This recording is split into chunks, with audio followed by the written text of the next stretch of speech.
શું ફ્રેન્ડ્સ, તમે ક્યારેક કાચા ચણાની અંદર સોજી નાખી અને છાશ નાખી આટલી ટેસ્ટી અને હેલ્ધી ક્યારે રેસીપી બનાવી? નહીં, ચાલો જોઈ લે આજની બેસ્ટ રેસીપી. તો આ માટે સૌથી પહેલાં અત્યારે મેં કાચા ચણાને પાણીની અંદર પલાળીને રાખ્યા હતા. તો રાત્રે મેં આને પલાળી રાખ્યા હતા પાણીની અંદર, જે નોર્મલ આપણે નળનું પાણી હોય છે બસ એ જ પાણીની અંદર મેં આને પલાળી રાખ્યા હતા. બસ જે પાણી હતું એને મેં દૂર કરી દીધું. હવે જે આ ચણા છે એ આપણે કેટલા લેવાના છે એક માપ સાથે બનાવીશું કે જેથી આપણી જે રેસીપી છે પહેલી જ વારમાં એકદમ પરફેક્ટ રીતે તૈયાર થાય. તો આ માટે સૌથી પહેલાં એક વાટકીનું અહીંયા હું માપ લઈ રહી છું. તો એક વાટકી ભરીને અત્યારે મેં ચણા લીધા છે, પાણીની અંદર પલાળેલા બાફેલા નથી આ ચણા. બાકીના જે ચણા છે એની અંદર મેં થોડુંક પાણી લીધું હતું, જે પાણી હતું એને મેં દૂર કરી દીધું, બીજું નવું પાણી એડ કર્યું છે. હવે આપણે આની અંદર અડધી ચમચી કરતાં પણ ઓછી 5 ચમચી જેટલી હળદર એડ કરીશું અને થોડુંક મીઠું એડ કરીશું. એક નાની ચમચી જેટલું અત્યારે મેં મીઠું એડ કર્યું છે. હાથની મદદથી સારી રીતે આને એકવાર મિક્સ કરી લઈશું અને ત્યાર પછી ઢાંકણ ઢાંકી સારી રીતે આને બાફી લઈશું. આમ કરવાથી ફ્રેન્ડ્સ ઝડપથી આ ચણા બફાઈ જશે જો હળદરને મીઠું એડ કરશો તો.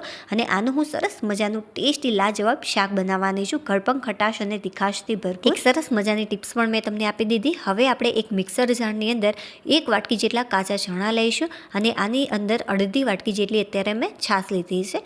હવે 2 લીલા મરચાંને આપણે મીડિયમ સાઇઝના ટુકડામાં કટ કરીને એડ કરી દઈશું અને ત્યાર પછી મિક્સરનું ઢાંકણ બંધ કરી અને આપણે ક્રશ કરી લઈશું. તો જે આ ક્રશ છે એ મેં કરી લીધું છે અને બહુ જ એકદમ ફાઇન ક્રશ નહીં થાય તો પણ ચાલશે, તમે જોઈ શકો છો. આની જે પેસ્ટ છે એ આપણે આ ટાઈપની રાખીશું, બહુ ઘટ પણ નથી અને બહુ જ પાતળી પણ નથી, આટલી પરફેક્ટ છે. અને જે આ પીસેલું છે એ થોડું દરદરું રાખ્યું છે, અધકચરું મતલબ કે મેં રાખેલું છે. હવે આપણે એક મિક્સિંગ બાઉલ લઈ લઈશું અને આની અંદર છાશ, મરચાં અને ચણાની જે પેસ્ટ આપણે તૈયાર કરી છે એ બાઉલની અંદર એડ કરી દઈશું. હવે સૌથી પહેલાં આની અંદર સ્વાદ અનુસાર એક નાની ચમચી જેટલું અત્યારે મેં મીઠું એડ કર્યું છે, અડધી ચમચી જેટલી હળદર એડ કરીશું. તમે હળદર વગર પણ તૈયાર કરી શકો છો, બટ મારે થોડુંક લાલ કલરની આ રેસીપી બનાવી હતી એટલા માટે મેં હળદર એડ કરી છે. હવે એક મોટી ચમચી ભરીને ધાણા પાવડર, અડધી ચમચી કરતાં થોડીક વધારે તીખું લાલ મરચું પાવડર એડ કર્યું છે. બહુ વધારે એડ નહીં કરતા, તમે તમારા ટેસ્ટ પ્રમાણે એડ કરી શકો છો, કેમ કે ઓલરેડી આપણે લીલા મરચાંનો પણ અહીંયા ઉપયોગ કરેલો છે એટલા માટે. 5 ચમચી જેટલો અજમો એડ કરીશું અને એક મોટી ચમચી ભરીને આખી ખાંડ લીધી છે. હવે બધા જ મસાલાને આ પેસ્ટ સાથે સારી રીતે એકવાર મિક્સ કરી લઈશું. જો બાળકો માટે તમે બનાવી રહ્યા હોય તો તમે આની અંદર 2 થી 3 ચમચી જેટલું ઘી પણ એડ કરી શકો છો. બહુ જ સરસ આનો ટેસ્ટ આવશે ઘીના કારણે. સારી રીતે મેં આને એકવાર મિક્સ કરી લીધું છે. તમને એમ થશે કે હળદરના કારણે લાલ કલર, એ હું તમને લાસ્ટમાં કહીશ. તમે જોઈ શકો છો જે આ પેસ્ટ છે એ મેં થોડીક દરદરી રાખી છે. સારી રીતે મેં આને એકવાર મિક્સ કરી લીધું છે. હવે આપણે આની અંદર સોજી એડ કરીશું. તો અડધી વાટકી જેટલી અત્યારે હું સોજી લઈ રહી છું. જો એક વાટકી જેટલા ચણા હોય તો અડધી વાટકી જેટલી તમારે આની અંદર સોજી એડ કરવાની. સારી રીતે એકવાર આને મિક્સ કરી લઈશું. જરૂર પ્રમાણે તમે પાણી પણ આની અંદર એડ કરી શકો છો, બટ આજે જે ખીરું છે આપણે ખટાશ, ગળપણ અને તીખાશથી ભરપૂર બનાવવાના છે એટલા માટે આની અંદર મેં છાશનો ઉપયોગ કર્યો છે. હવે આપણે આની અંદર ઝીણી કટ કરીને કોથમીર એડ કરી દઈશું. જ્યારે પણ મિત્રો તમે કોથમીર લાવો છો ત્યારે તમારે આ રીતે આખી મૂકી દેવાની, કોઈ પણ એક ડબ્બાની અંદર, અને જે ઢાંકણ છે એ તમારે બંધ રાખવાનું. આમ કરવાથી લાંબા સમય સુધી ફ્રીજમાં બગડતી નથી અને જ્યારે પણ તમારે આનો ઉપયોગ કરવો હોય ત્યારે આને પાણીની મદદથી વોશ કરી અને કટ કરીને આ રીતે એડ કરી દે. તમે ડબ્બાની અંદર કટ કરીને પણ રાખી શકો છો. જે ફ્રેન્ડ્સ આ તમને હાથનો કલર, અંગૂઠાનો જે કલર યલો દેખાય છે ત્યાં મેં હળદર લગાવી છે, આ રીતે થોડુંક વાગી ગયું હતું એટલા માટે. હવે સારી રીતે એકવાર મિક્સ કરી લઈશું આને. આની અંદર આપણે સોજી એડ કરી છે જે પાણીને શોષવાનું કાર્ય કરતી હોય છે એટલા માટે આપણે પાણીનો ઉપયોગ અહીં નથી કરવાનો. આની અંદર આપણે થોડી થોડી આ રીતે છાશ એડ કરીશું અને સારી રીતે મિક્સ કરતા રહીશું. જે છાશનું પ્રમાણ છે એ તમારે કેટલું રાખવાનું છે એ હું તમને લાસ્ટમાં બતાવું કે જેથી પરફેક્ટ રીતે તમે આ બેટર તૈયાર કરી શકો. બને એટલું આપણે ઘટ રાખવાનું, બહુ પાતળું ન થઈ જાય તેનું ધ્યાન રાખવું.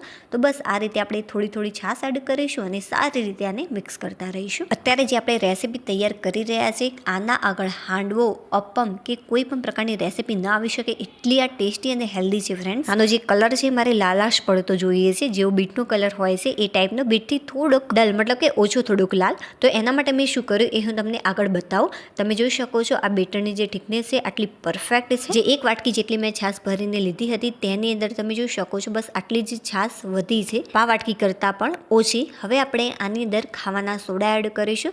તો અડધી ચમચી જેટલા મેં ખાવાના સોડા એડ કર્યા છે, અડધી ચમચી કરતાં પણ ઓછા 5 ચમચી જેટલા જ એડ કર્યા છે. બહુ વધારે સોડા ન પડી જાય તેનું ધ્યાન રાખવું.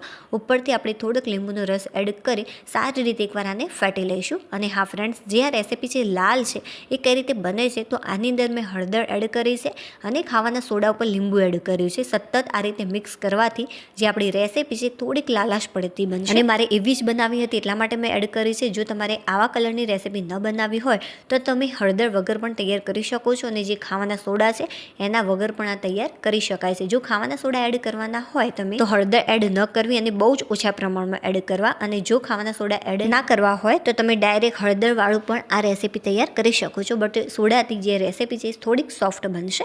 હવે એકાદ ચમચી જેટલું આની અંદર તેલ એડ કરીશું. તેલ વગર પણ બહુ જ સરસ આપણો નાસ્તો તૈયાર થઈ જતો હોય છે.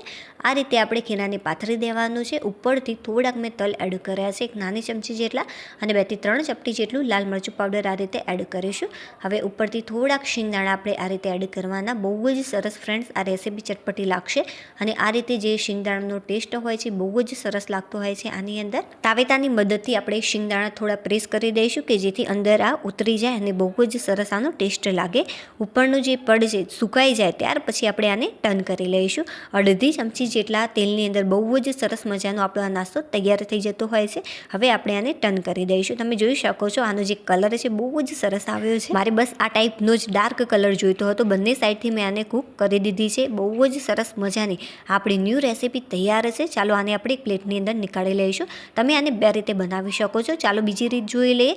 તો આના માટે તમે થોડુંક આ રીતે તેલ એડ કરી શકો છો. સૌથી પહેલાં તો એકવાર આ રીતે મેં મિક્સ કરી લીધું કે બધી જ સાઈડથી તેલ સારી રીતે પ્રસરી જાય. હવે જે બેટર છે જે રીતે આપણે એડ કરતા હતા બસ એ જ રીતે મોટો ચમચો ભરીને બેટર મેં એડ કર્યું છે, અને બધી સાઈડથી આપણે ગોળ ફેલાવી લઈશું આને. હવે ઉપરથી આપણે થોડાક તલ એડ કરીશું અને મરચું પાવડર આ રીતે સ્પ્રિંકલ કરીશું. તમે તલ અને મરચું પાવડરથી પણ બહુ જ સરસ રીતે આને તૈયાર કરી શકો છો.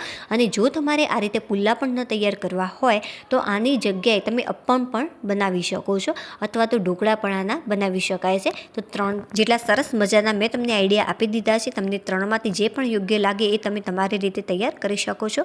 જે ઉપરનું પડ છે સરસ મજાનું ક્રિસ્પી બન્યું છે સોજીના કારણે. લાસ્ટમાં આનો ટેસ્ટ કરી હું તમને સાચી માહિતી આપું કે ખરેખર જે આ રેસીપી છે કેવી બની છે.